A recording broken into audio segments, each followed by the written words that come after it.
Hey friends, my absolute favorite topic within the Enneagram is something called instincts or subtypes. The three instincts are self-preservation, social, and one-to-one, or is also called sexual.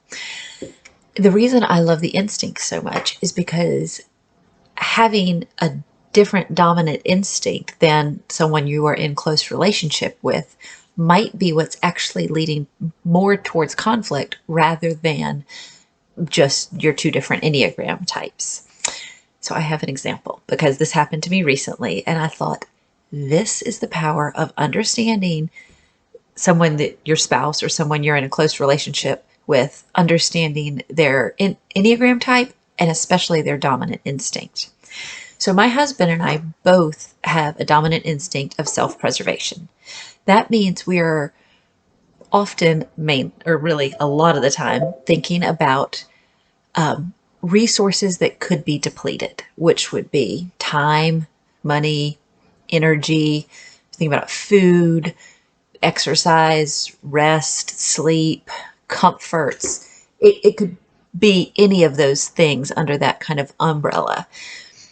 For me, I am always thinking about time, energy, and food. That is in my brain constantly.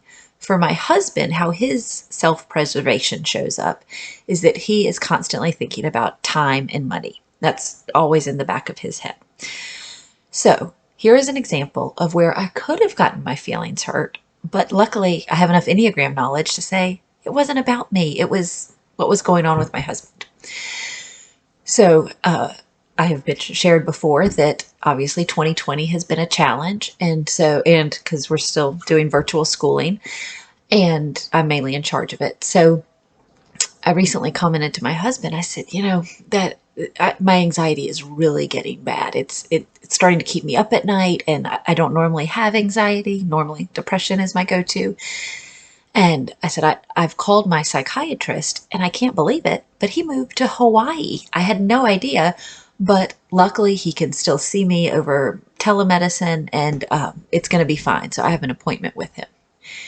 And the first thing my husband said was, he moved to Hawaii.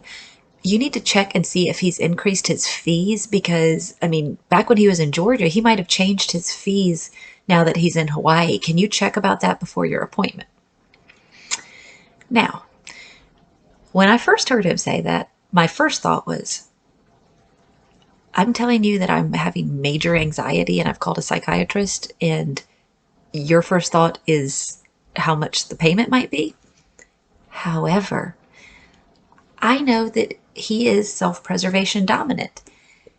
And let me tell you how I see it in myself.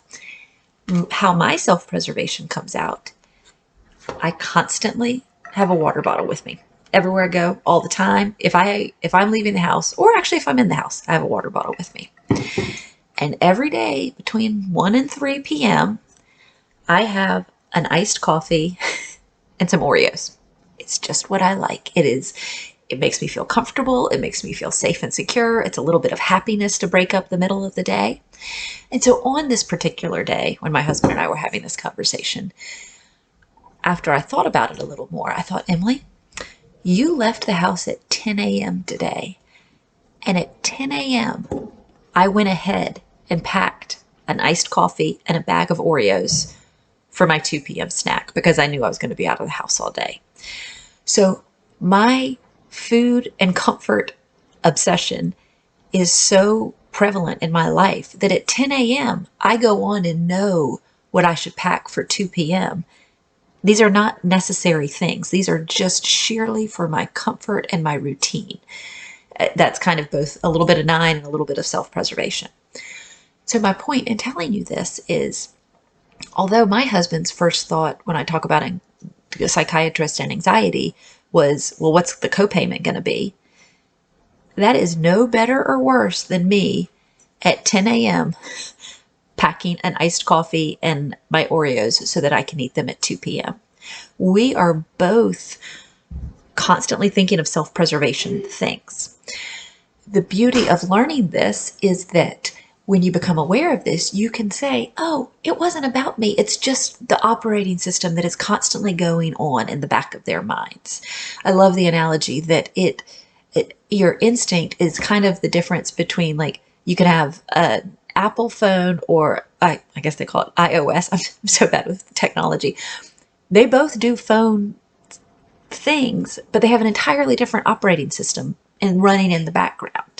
And that is what the three instincts have going on. And so once you can become aware of what instinct is operating in the background of your life and mind, you can see what a grip it has on you, and then also where it might lead to some relationship challenges.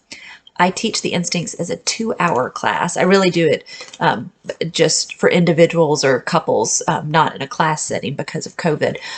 But I would love to teach it to you. It is my absolute favorite topic of the Enneagram, and I promise you, you will have so many aha moments. Contact me today. Thanks.